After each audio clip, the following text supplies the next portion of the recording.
और अब खबरें देवभूमि की।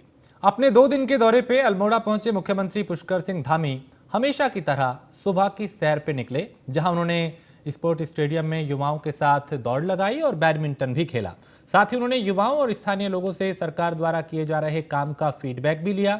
मुख्यमंत्री ने लोगों से खेलो इंडिया और फिट इंडिया मूवमेंट में शामिल होने का संकल्प लोगों को दिलाया और उन्हें कहा कि खेलों में बढ़ चढ़ के भाग लीजिए। युवाओं को इसके लेकर उन्होंने प्रोत्साहित किया। चूंकि खेलों को बढ़ावा देने के लिए लगातार उत्तराखंड सरकार कई तरह के कदम उठा रही है।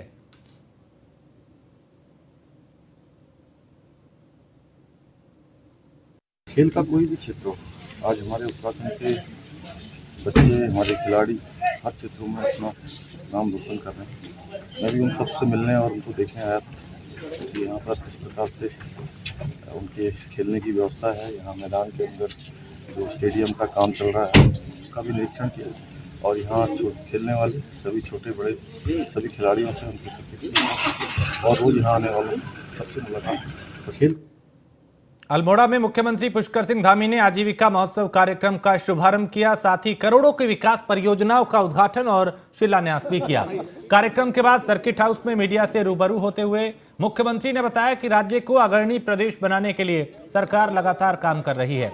साथ ही उन्होंने ये भी बताया कि आजीविका महोत्सव के जरिए पिछले वर्ष 6 करोड़ के सापेक्ष इस बार 20 करोड़ के ऋण लाभार्थियों को वितरित किए गए हैं।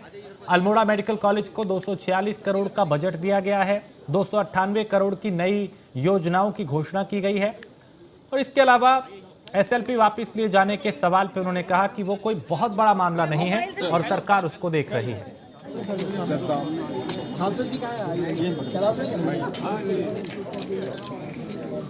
आजीविका महोत्सव में जहां गत वर्ष जो हमारा ये हवलबाग में सेंटर चलता है, उस सेंटर से प्रेरणा लेकर 1 साल के अंदर 3 गुना जो है यहाँ पर तरक्की हुई है। एक ऋण लेने की जो पिछले साल जो धनराशि थी 6 करोड़ की, वो बढ़कर 20 करोड़ से ज़्यादा हो गई है। और यहाँ पर कल हम लोगों ने 298 करोड़ रुपए की योजनाओं का लोकार्पण और शिलान्यास भी इस जनपद का किया है। साथ ही साथ यहाँ के लिए कुछ प्रमुख घोषणाएँ भी की हैं। और अल्मोड़ा का मेडिकल कॉलेज जो कि लंबे समय से यहाँ पर लंबित था और चल नहीं पा रहा था, भारत सरकार के सहयोग से अल्मोड़ा मेडिकल कॉलेज को चलाने की हमको स्वीकृति प्रदान की है और वो चलने लगा है। साथ ही साथ अल्मोड़ा मेडिकल कॉलेज और उसके भवन इत्यादि बहुत सारे जो निर्माण कार्य होने हैं, 246 करोड़ रुपए की धनराशि से वहाँ पर काम भी प्रारंभ हो गया है। तो हमारे गोल जी की ये भूमि है, यह आने वाले समय में इसी रास्ते से जहाँ भी ये 4 धाम यात्रा का भी रूट है, मानस जो हमारी मानसखंड कॉरिडोर बनाने की जो योजना है उसके मास्टर प्लान पर हम तेज़ी से काम कर रहे हैं और एक एक करके हर जनपद में 5-6 जो भी प्रमुख हमारे धार्मिक स्थल हैं उनको उस कॉरिडोर से जोड़ेंगे और निकट भविष्य में कुमाऊं गढ़वाल के मध्य में जो सड़क जो कनेक्टिविटी है वो और आसान हो और सरल हो। उसके लिए हम लोग लगातार भारत सरकार से भी बात कर रहे हैं, अपने स्तर से भी बात कर रहे हैं और बहुत सारी रोडें जो भारतमाला श्रृंखला में हमारी स्वीकृत हैं वह जल्दी से जल्दी धरातल पर आए और आने वाले समय में जो हमारी कैलाश मानसरोवर यात्रा है वह भी सड़क मार्ग से होगी। इसके लिए भी भारत सरकार ने पूरी तरह से सैद्धांतिक सहमति दे दी है। आजीविका महोत्सव अल्मोड़ा में सीएम पुष्कर सिंह धामी ने व्यापार मंडल, बार एसोसिएशन के पदाधिकारियों और प्रबुद्ध नागरिकों से भेंट कर विभिन्न विषयों पर बात की और संबंधित अधिकारियों को जल्द से जल्द उनकी समस्याओं का समाधान करने के निर्देश दिए। इसके अलावा उन्होंने बीजेपी कार्यकर्ताओं और संगठन के पदाधिकारियों से मुलाकात कर उनसे संवाद किया और विभिन्न संगठनों के साथ समन्वय स्थापित कर सबका साथ सबका विकास के ध्यान में रखते हुए आगे बढ़ने की उन्होंने सलाह दी।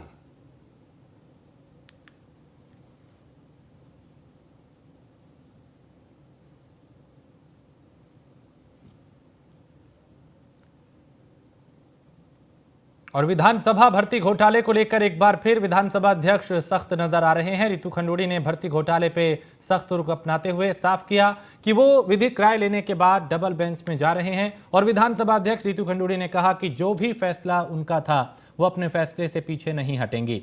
इधर कांग्रेस ने विधानसभा में हुई बैकडोर से भर्ती मामले में नियुक्ति देने वाले और नियुक्ति पाने वालों के खिलाफ कार्रवाई की मांग की है।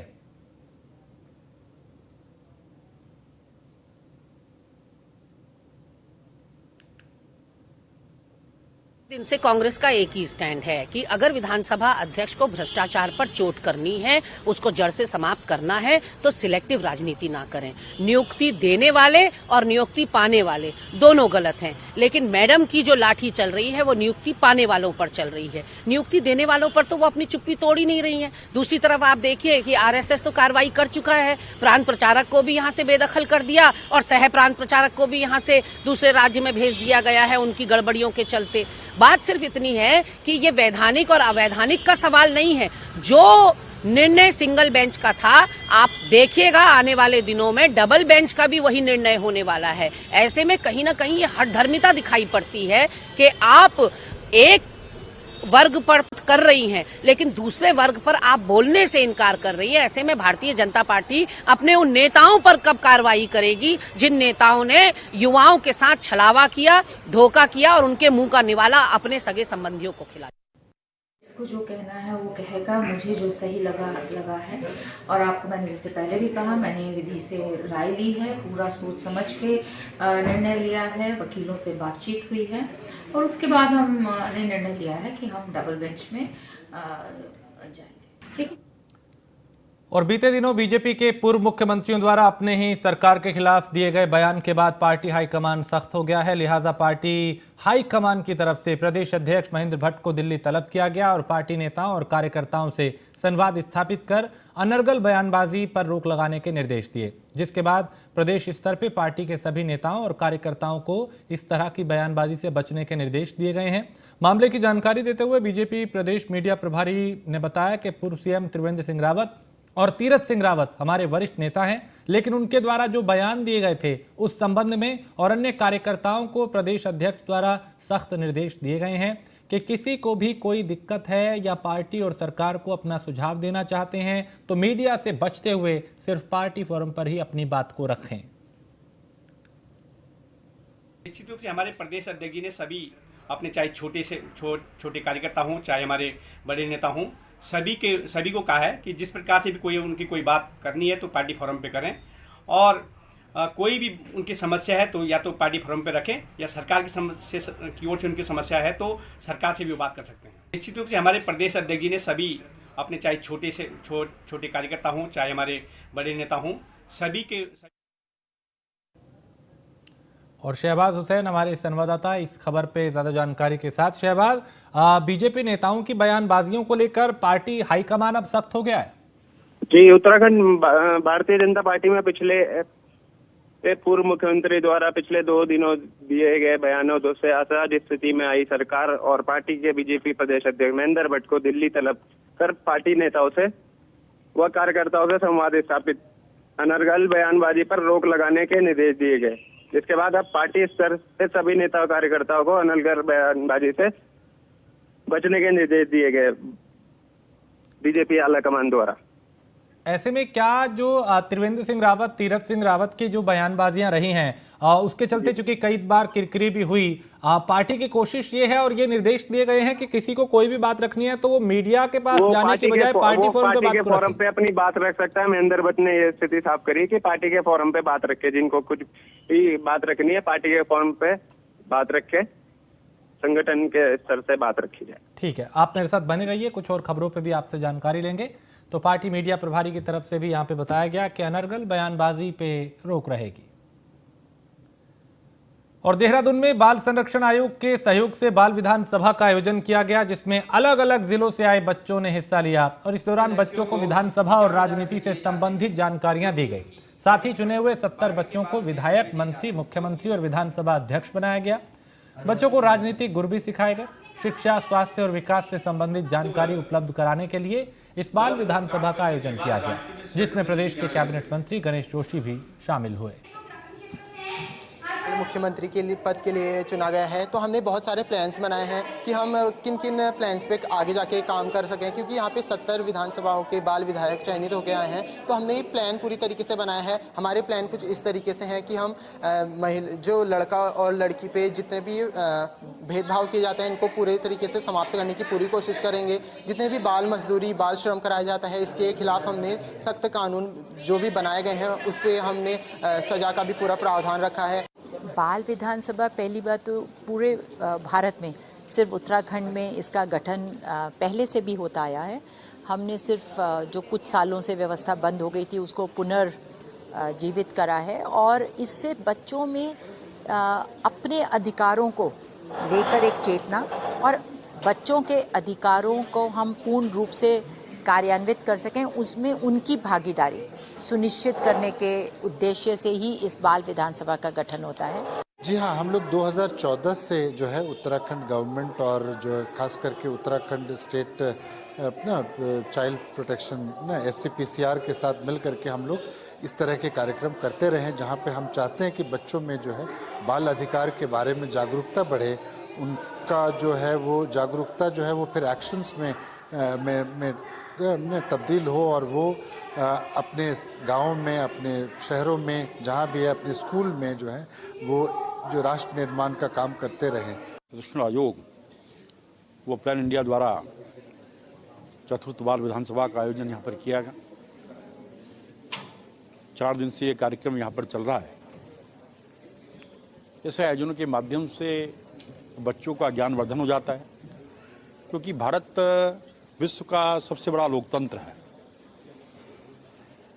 और पिछले कुछ समय में विधानसभाओं के अंदर जिस प्रकार के दृश्य उपस्थित हुए, चाहे उत्तर प्रदेश की विधानसभा हो, चाहे बिहार की विधानसभा हो, वह सच लोकतंत्र के लिए उचित नहीं है। और इस प्रकार के आयोजनों के माध्यम से, क्योंकि यहाँ पर विधिवत मुख्यमंत्री का भी चयन यहाँ पर हुआ है, विधानसभा अध्यक्ष का चयन भी यहाँ पर हुआ है, नेता प्रतिपक्ष व मंत्रियों का चयन यहाँ पर हुआ है और 4 दिन से जनप्रतिनिधि यहाँ पर आकर विधानसभा के नियमों के बारे में इनको जानकारी दे रहे हैं। और शहबाज ज्यादा जानकारी के साथ हमारे संवाददाता इस खबर पे। शहबाज, बाल विधानसभा के जरिए क्या संदेश देने की कोशिश की गई यहाँ पे? सर, बाल विधानसभा के जरिए राजनीति के संबंधित जानकारी दी गई है। इस दौरान प्रदेश के सभी जिलों से चुने गए 70 बच्चे के मुख्यमंत्री और विधानसभा अध्यक्ष बनाए गए। बाल विकास का उद्देश्य बच्चों को राजनीतिक गुरु सिखाने और प्रदेश में बच्चों की शिक्षा, स्वास्थ्य एवं विकास संबंधित जानकारी उपलब्ध कराया जाना था। इस बार विधानसभा में राज्य के संबंधित कई महत्वपूर्ण मुद्दे उठाए गए। बाल विधानसभा के दूसरे दिन आज प्रदेश के कृषि मंत्री गणेश जोशी ने भी शिरकत की और बच्चों में किस तरह का उत्साह देखा गया इस पूरे आयोजन को लेकर, इस कार्यक्रम को लेकर? लगातार बच्चे इस कार्यक्रम को लेकर उत्साहित नजर आए और बाल संरक्षण आयोग के सहयोग से ये कार्यक्रम सफल हुआ। चलिए, बहुत शुक्रिया शहबाज जानकारी के लिए। तो कैबिनेट मंत्री गणेश जोशी भी यहाँ पे पहुंचे और उन्होंने भी बच्चों का हौसला बढ़ाया। और मसूरी में बूढ़ी दीपावली का पर्व मनाया गया, जिसमें पारंपरिक वाद्य यंत्रों के साथ नाग देवता की पूजा की गई। साथ ही इस दौरान कई सांस्कृतिक कार्यक्रमों का आयोजन किया गया। दिवाली के करीब 30 दिन बाद बूढ़ी दिवाली, भगवाली या पुरानी दीपावली के नाम से मनाए जाने वाले इस त्योहार में अलग अलग इलाकों से आए कलाकारों ने हिस्सा लिया। कलाकारों ने इस दौरान अपनी कला के जरिए देवताओं और असुरों के बीच हुए समुद्र मंथन की कथा का मंचन किया।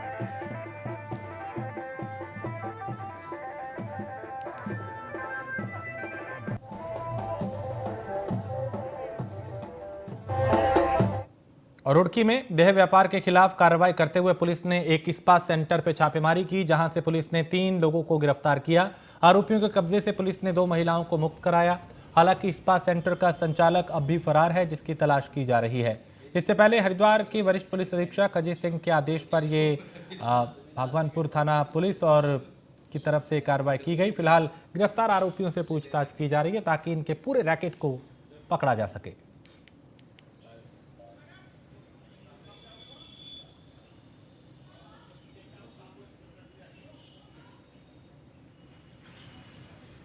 एसपी सर के द्वारा सभी इस्पात सेंटरों की चेकिंग और जांच के आदेश किए गए थे। तो उसी क्रम में यहाँ पर कोहिनूर सैलून एंड इस्पात सेंटर के नाम से कस्बा भगवानपुर में एक इस्पात सेंटर संचालित किया जा रहा था। तो उस पर भगवानपुर पुलिस को सूचना मिली, जिस पर हमारे द्वारा वहाँ पर दबिश दी गई। तो वहाँ पर इस्पात सेंटर के नाम पर अनैतिक देह व्यापार का धंधा किया जा रहा था, जिसमें 3 लोगों को हमारे द्वारा हिरासत में लिया गया है और 2 महिलाओं को पीड़ित महिलाओं को वहाँ से रेस्क्यू किया गया है। और इसके अलावा जो स्पा सेंटर के संचालक और संचालिका है, दोनों के दोनों फरार। सुनील हमारे संवाददाता इस खबर पे ज्यादा जानकारी के साथ। सुनील, स्पा सेंटर में यहाँ पे अनैतिक कार्य किया जा रहा था?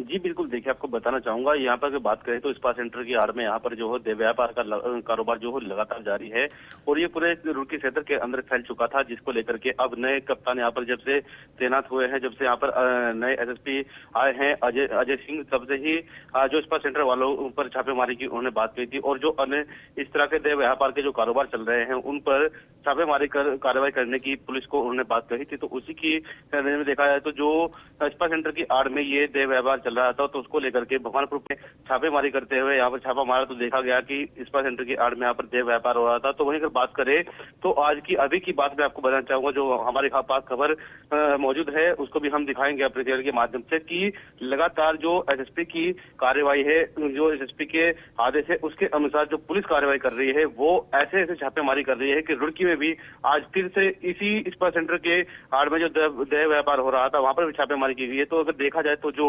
ऐसी करने वाले, जो इस तरह के कृत्य करने वाले जो लोग हैं उन पर एसएसपी का जो कड़ा रुख देखने को मिल रहा है। तो उसको नजर देखा जाए तो जो यहाँ पर स्पा सेंटर की आड़ में देह व्यापार हो रहा है उस पर जल्द ही लगाम लगने वाली है। जी, तो ऐसे में यहाँ पुलिस अब पूरी तरह से एक्टिव दिखाई दे रही है, क्योंकि कई जगह इस तरह की खबरें सामने आई और जहां पे पुलिस ने छापेमारी की, यहाँ कोशिश होगी इनके और जो साथी है उनको भी पकड़ा जाए।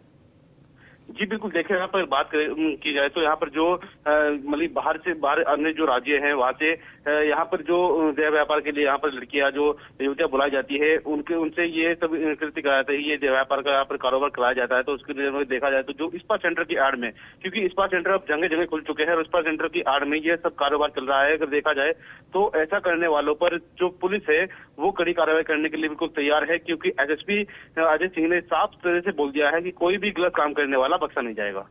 बहुत शुक्रिया जानकारी के लिए सुनील। तो यहाँ पे पुलिस प्रशासन भी पूरी तरह से एक्टिव और स्पा सेंटर की आड़ में जो देह व्यापार चल रहा था उसका भांडाफोड़ करते हुए कई लोगों को गिरफ्तार किया है।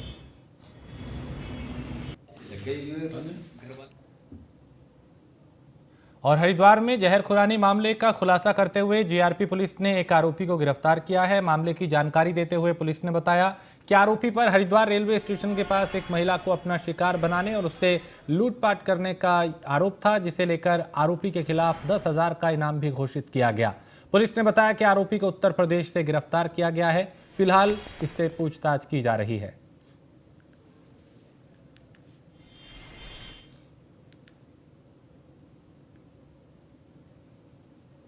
जहरखुरानी का गैंग था जो पिछले दिनों 2-3 घटनाएं करके फरार चल रहा था। उसमें 2 मुलजिम ऑलरेडी पकड़ चुके थे पहले। आज एक सैलेन नाम का एक यूज़ है जिसको जीआरपी हरिद्वार की पुलिस ने फर्रुखाबाद से गिरफ्तार किया है। इस पर 10,000 का इनाम पहले से घोषित था, क्योंकि काफ़ी दिन से फरार चल रहा था ये। सर, क्या कोई इसका आपराधिक इतिहास या इसकी कोई साथी जिनकी और लीड मिली हो आपको?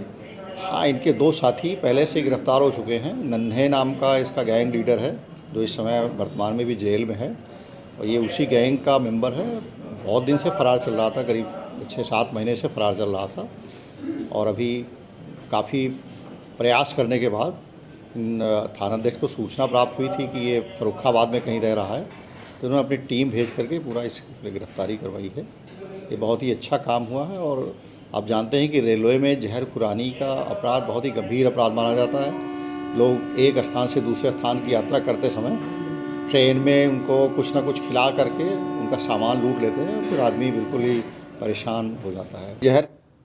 और उत्तराखंड प्रदेश कांग्रेस कमेटी के आह्वान पे कांग्रेस कार्यकर्ताओं ने लालकुआ नगर में भारत जोड़ो यात्रा निकाली, जो कांग्रेस कार्यालय से होकर पूरे शहर के मुख्य मार्गों से गुजरी। यात्रा शुरू होने से पहले कांग्रेस कार्यकर्ताओं ने पूर्व प्रधानमंत्री इंदिरा गांधी को श्रद्धांजलि दी और कांग्रेस कमेटी के अध्यक्ष सरदार गुरमीत सिंह और पूर्व विधायक प्रेमानंद महाजन के संयुक्त नेतृत्व में भारत जोड़ो यात्रा निकाली गई। कांग्रेस के पूर्व विधायक प्रेमानंद महाजन की माने तो भारत जोड़ो यात्रा का उद्देश्य बेरोजगारी, भ्रष्टाचार और महंगाई के मुद्दों को जनता के बीच ले जाना है। वहीं वरिष्ठ कांग्रेस नेता हरेंद्र बोरा ने कहा कि आज देश में किसान जान दे रहे हैं, बेरोजगारी युवाओं को परेशान कर रही है, महिलाएं परेशान हैं, महंगाई आसमान छू रही है और इन सभी के लिए कांग्रेस के पूर्व राष्ट्रीय अध्यक्ष राहुल गांधी भारत जोड़ो यात्रा पर हैं। भारत जोड़ो यात्रा हमारे माननीय राहुल गांधी जी के द्वारा चलाई गई है और नफरत छोड़ो भारत जोड़ो, जो पूरे देश में नफरत की जो राजनीति चल रही है भारतीय जनता पार्टी और आपस में फूट करो राज करो जैसे पहले अंग्रेज करते थे वैसे करके भारतीय जनता पार्टी कर रही है। इसके हम लोग पूरे जो देश में जो भारत जोड़ो यात्रा चल रही है, कहीं कहीं प्रदेशों में जो हमारे जो राहुल गांधी जी के द्वारा जो कन्याकुमारी से और कश्मीर तक के जो यात्रा है और इंदिरा गांधी जी का जयंती में हम लोग आज हमने प्रगति की है। तो यही है कि हाँ पूरे देश का हम यही बताना चाहते हैं कि नफरत छोड़ो और भारत जोड़ो। उत्तराखंड नहीं पूरे देश में एक प्रमुख विपक्ष पार्टी है, मेन विपक्ष पार्टी है, तो कांग्रेस का दायित्व बनता है, जो आप खुद ही कह रहे हो कि जन विरोधी सरकार हैं, तो इनके जन विरोधी नीतियों का खिलाफत करना और इस खिलाफत के लिए जो हमारे कांग्रेस पार्टी के सीनियर नेता हैं माननीय राहुल गांधी जी, वो कन्याकुमारी से लेकर कश्मीर तक एक भारत जोड़ो यात्रा का वो नेतृत्व भी कर रहे हैं और लगातार चल रहा है। आज शायद 67-68वां दिन है तो चल रहे हैं। ये जो यात्रा है ये यात्रा उत्तराखंड में नहीं, उनका रूट में नहीं है, इसीलिए उत्तराखंड कांग्रेस के द्वारा पूरे प्रदेश में हर विधानसभा में आपके 14 से 19 तक तारीख एक कार्यक्रम बनाया गया। मुख्यमंत्री पुष्कर सिंह धामी ने नई दिल्ली स्थित उत्तराखंड सदन में छावला केस की पीड़िता के माता पिता से मुलाकात कर कहा कि उत्तराखंड की बेटी को न्याय दिलाने के लिए राज्य सरकार हर संभव कोशिश कर रही है। मुख्यमंत्री ने कहा कि उन्होंने केंद्रीय कानून और न्याय मंत्री किरण रिजिजू से भी बात की है और मामले से संबंधित वकील चारू खन्ना से भी पूरी जानकारी ली है। पूरा उत्तराखंड उनके साथ है। बता दें कि मुख्यमंत्री ने कुछ दिन पहले उत्तराखंड की बेटी के पिता से फोन पर बात की थी और कहा था कि वो जल्द ही दिल्ली आके उनसे मुलाकात करेंगे।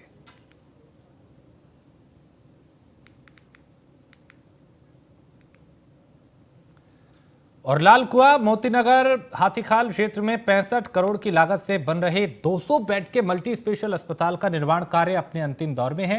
हालांकि इसमें अभी कुछ काम बाकी है जो तय समय सीमा से पहले पूरा कर लिया जाएगा, जिसके बाद राज्य सरकार इस अस्पताल को जनता को समर्पित कर देगी ताकि प्रदेश की जनता को बेहतर इलाज के लिए राज्य से बाहर या जिले से बाहर ना जाना पड़े।